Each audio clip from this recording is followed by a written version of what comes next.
In this video, I'm going to be testing out Glossier, ABH and Pat McGrath. What do you think of them apples? We've got the new Stretch Foundation, the Pat McGrath Fetish Eyes, and 2 ABH brow products. Now, will they work on my nearly 70-year-old skin? Let's find out. Hello and welcome to Beauty by Des, a channel for women touching 70, where I share tips, tricks and tutorials on beauty, fashion and lifestyle. So without further ado, let's get cracking. Now, just to say that all the products that I talk about in this video will be listed and linked in the description box below, and all you need to do is click more under this video wherever you're watching it and all will be revealed. And also to let you know that some of those links are affiliate, which means that I will receive a small commission if you choose to purchase the product through that link at no extra cost to you. And if you do decide to purchase through the link, I thank you very much in advance because it does help to support my tiny channel. Now let's get into the video where you can see how I achieved this look with a wear test and what my thoughts are on the product. So here I am, naked of face. I've got my skincare on, which is my hyaluronic acid that I'm using at the moment because I'm using this Nearer Precision. And I'll put a video down below for you if you want to know about that. And then I follow that with my vitamin C. And at the moment I'm using Paula's Choice, which I'm really enjoying. And then following that with my sunscreen. And I've got 3 on the go at the moment. And I think today I used the Eucerin SPF 50. Or was it SPF 30?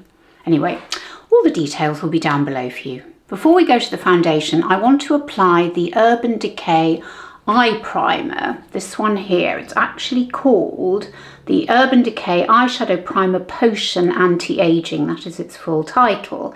Now, the reason I want to put this on first is because I want to let it dry because it can be a little bit sticky.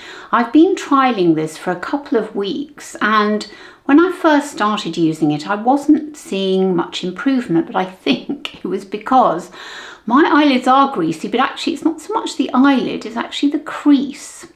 Anyway, what this says it does is it dries invisibly to prep for colourful and natural looking eyeshadows that supposedly last up to 24 hours. Not that we're going to be wearing our eyeshadows for 24 hours, especially when we're in our 60s. And it's supposed to work on all skin types, including, I assume, very, very greasy creases. Now, allegedly, it also has anti-aging properties, but to be honest, we're not going to be expecting any miraculous wrinkle reduction from our eye primers, are we? Now, it also says it's got pigments for improving skin texture.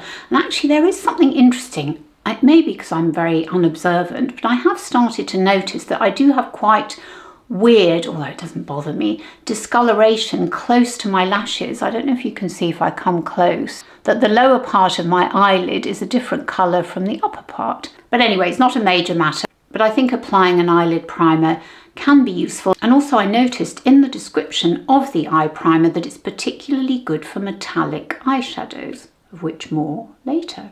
Now, it's not cheap. It's £15.60 or for some weird reason, $27. I haven't quite bottomed this out, but I will before I post this video up, why it's more expensive in the States than it is here, because Urban Decay is an American company. It's not that easy to get hold of Urban Decay in the UK. So it has a little thin doe foot applicator like this, and I'm going to apply it to my eyelids like so, and actually particularly in the crease.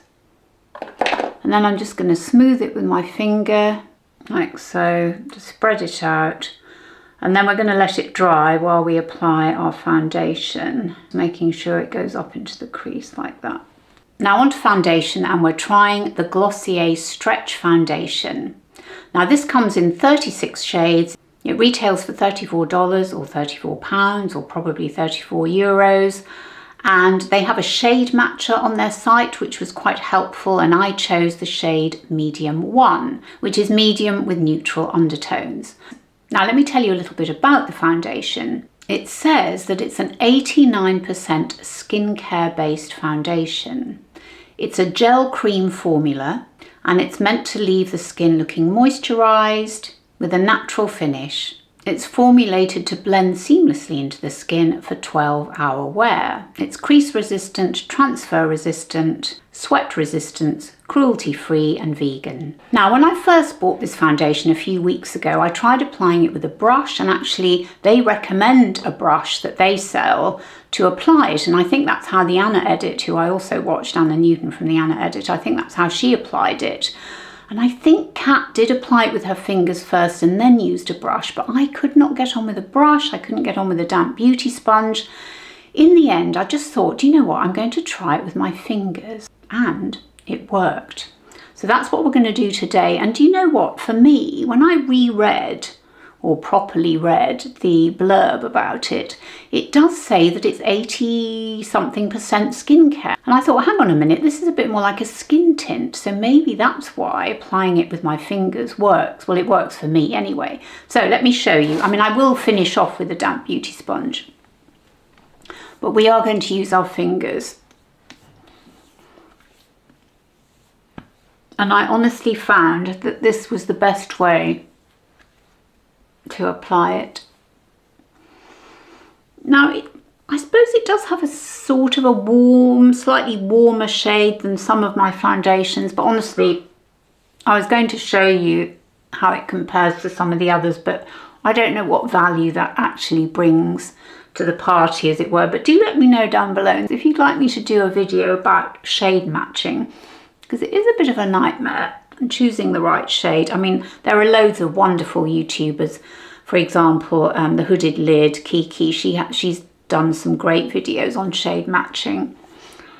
But I maybe am not as fussy as some people about shade matching, because I do think that our skin does have different shades within it. Redness, it has discoloration. I mean, I know we're trying to cover that up by wearing foundation, but the different shades within our skin are going to be peeking through. The most important thing, obviously, is not to have too much of a contrast between the skin on your face and your neck. Now, look at this application. I think that's pretty good. I mean, you could see that it's gone on very, very smoothly, and it feels absolutely lovely on the skin. It's very, very slightly tacky, but really nothing to write home about.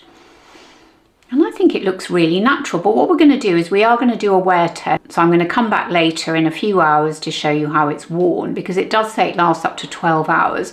But being a skin tint, it's not going to have that heavy coverage, which we don't want anyway at our age, I would say. It feels lovely on the skin. It really doesn't feel like I've got anything on, which is great. And I think it does give me a nice youthful glow. Right, I'm just going to go off camera now and put my concealer on, and then I'll come back and we'll do the Pat McGrath eyeshadow. Okay, I've put my concealer on and I've used the Bye Bye Under Eyes by It Cosmetics, which I'm trying to use because I did do a review of it recently. I did a mini review when I was doing my faves and fails, and it's not really a fail, it's just not my favourite concealer, but I want to use it. And actually I do find that if I put it on the back of my hand first to kind of smush it around a bit and then apply it, it's actually fine, and I think you'll agree it doesn't look too bad. And then I've powdered using the Charlotte Tilbury Airbrush Flawless Finish, and these lovely little velour powder puffs, which I've recently discovered. Again, it's one of those YouTube maybe bites, and I wasn't sure how I'd get on with them, but I really like them, especially if I do put my finger through them like that and just kind of pat around my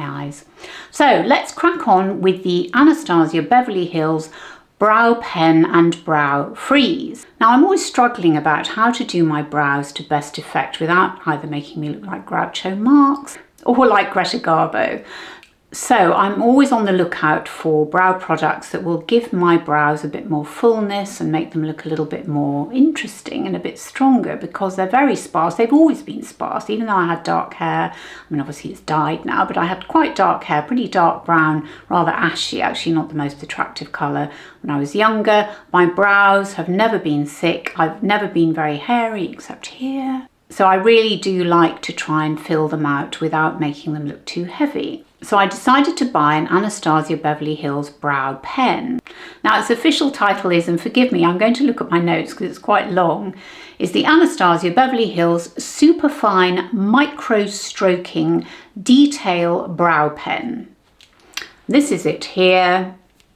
And when you use it, you do have to shake it. It's got one of those little balls inside. And now I chose dark brown, and I'm sorry to say it's actually too dark for me, but I am going to apply it anyway just to show you.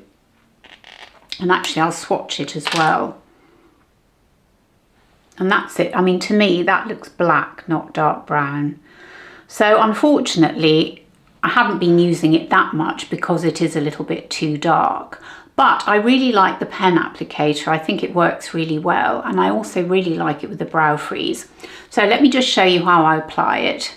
The great thing about the brow pen is it does allow you to do very fine strokes. In fact, the other day at work, I had a very amusing time. And it was one of those sessions about how you see where you work in 10 years' time. And I was trying to draw a car. I mean, no one on my table, and we were divided into groups, no one on my table wanted to draw anything. And I said, look, I cannot draw, I'm useless. Anyway, eventually, I thought, okay, I'm going to have to bite the bullet and draw something. And so I volunteered to draw a car. Now, honestly, I had one of my work colleagues in absolute hysterics because my car looked like some kind of plane without wings. It was just awful, really terrible. Because, I mean, when was the last time I drew anything? And even when I did draw back in the day, I think my art teacher thought I was so rubbish, he virtually kicked me out of the class. So it was not a great success. But anyway, we did have a laugh with this session and my car. I also drew, or tried to draw, a bike. And it ended up looking like a scooter. So there you go. My skills with a pen or a pencil are not the best. However, because this is so fine, I think it does actually work quite well. But as you can see, it is very, very dark indeed. Okay, there we are. I think you can see they're quite dark, but we are now going to use the ABH Brow Freeze. Now this comes in a little tub and it's a gel. Looks like this. And this is a customable, and I don't really know what they mean by that, but brow styling wax that lifts, tames and sculpts every hair into place for the perfect feathering look. And I quite like the idea of a feathering look. And it won't make your brows feel stiff. Now what it says is you should apply it with a spoolie. So I've got my little spoolie here. And by the way, it's cruelty-free, oil-free and vegan. And it says it's ideal for medium sparse to full brows. And I would say mine are medium sparse, wouldn't you? Right, so what I'm going to do is pick up some of the sculpting gel on my brush like so. On my spoolie like so. And then I'm going to brush them up like this, twisting the spoolie as I go. I mean, actually, the effect is quite amazing. It's a little bit like having your brows laminated, I would suggest. Now, that's something I'm not sure I'd want to have done because apparently when I was reading about it the other day, you can see I was quite interested in finding out about it. It's a bit like having a perm on your brows. This allows you to have the same effect, I think, or similar, without actually going down the laminating route. Now, although they are darker than I would like, I think they actually look pretty good. Right, now let's get to the Pat McGrath liquid eyeshadow. Now, I have never tried any Pat McGrath product before, and in fact last year, I think it was almost this time last year, I went down to the counter in Selfridges, the Pat McGrath counter, because I think they just produced a palette that was quite small and I was thinking of looking into it and possibly buying it. I have to say the counter staff was not good at all, really didn't seem that interested in selling anything to me. And I think she even took my name and address because I said, oh, I'll put my name down for the palette because maybe they didn't have it. No one ever got in touch with me. However, be that as it may, because beauty YouTubers love her so much, I thought I must actually try one of her products. So I decided to try the Fetish Longwear liquid eyeshadow. And I chose the colour Twilight Platinum, which is a luminous pewter shade with sparkling platinum pearls. Now what it says about it is it does say it is crease proof actually, even though we're wearing a primer today, but we are going to do a wear test. It says it's crease proof, it says it's smudge resistant as well. And I chose this shade because most of the shades I've got in this type of eyeshadow. So I've got quite a few Lisa Eldridges. They tend to be on the warmer side, so I thought it'd be quite good to get a cooler shade. And also I was thinking about the wedding that I am going to later in the year. There will be a video on that, on not just what I'm wearing, but also my makeup, and I thought this shadow might be good for that. So without further ado, let us apply the shadow. So it has a doe foot applicator. And what we're going to do is I'm going to apply it and then straight away blend it out with a brush, which I have here. I might put that in my mouth while I do this, so I've got it to hand.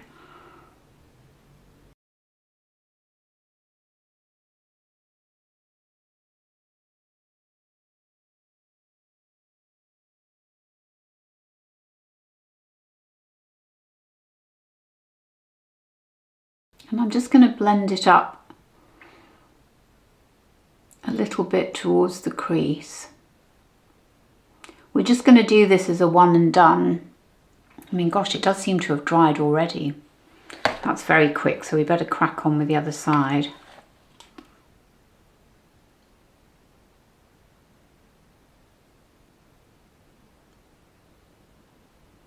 I mean, really, you should put the top and screw it on straight away. But how many hands does a girl have? Only two.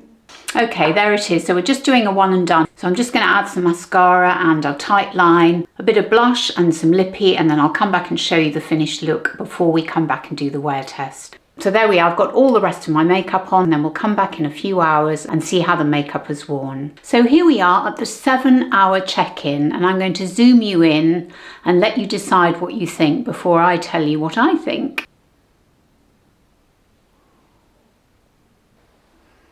What do we think? I am really, really impressed. I think that the foundation has lasted extremely well. In fact, I would say it's lasted better than a comparable skin tint. I know this doesn't call itself a skin tint, but I do think it's got very skin tint-like properties. And I think my skin looks really natural, it looks glowy, it's still got some coverage, and I am super impressed. And what do we think of the brows? I think they look really good because the pigment hasn't broken up, they're all in place. And the eyeshadow, look at this. There doesn't appear to have been any creasing or any loss of pigmentation or any migration of colour anywhere. I think it looks really, really good. So this all bodes extremely well for possibly wearing this to the wedding that I keep going on about, which is in December. So let me know your thoughts. Do you fancy trying one of these products? Let me know in the comments. I'd be really interested. I'm sure we've all got a lot of foundations, but if we want to try a skin tint perhaps, and we're a little bit concerned about a skin tint being too light, then maybe the Glossier is the foundation for you. And I'm not suggesting that you need to go out and buy a Pat McGrath eyeshadow, but if you were going to buy one, I have to say that these aren't super expensive, these liquid eyeshadows, and they really have stayed in place, but it may be in part due to my use of the eye primer, which again I'm really impressed with, and I'm looking forward to trying it with powder eyeshadows next. And also the ABH products, I really think in particular actually that the gel is very good, because I really like the concept of using the little pot with the spoolie, which really seemed to give that laminated brow look. So there you have it. Those are my thoughts on some fairly luxury So there you have it. Those are my thoughts on some fairly luxe makeup products. I really hope this video has been helpful to you, and if it has, I'd be so grateful if you'd give it a thumbs up, subscribe to my channel and hit the notification bell because it helps my little channel get noticed. And talking of subscriptions, I have a monthly newsletter, and the link to subscribe to that is in the description box below the video. And in that, I don't just talk about beauty, fashion and lifestyle, but I also talk about music, books, podcasts, movies and other bits and bobs that make us happy. And if you've enjoyed this video, I'm going to pop up another couple of videos that you might enjoy, and I hope you'll stick around and watch those. And thank you so much for watching. It means the absolute world to me. It really does. And I hope you're all doing really well, and I look forward to seeing you on my next video. Bye!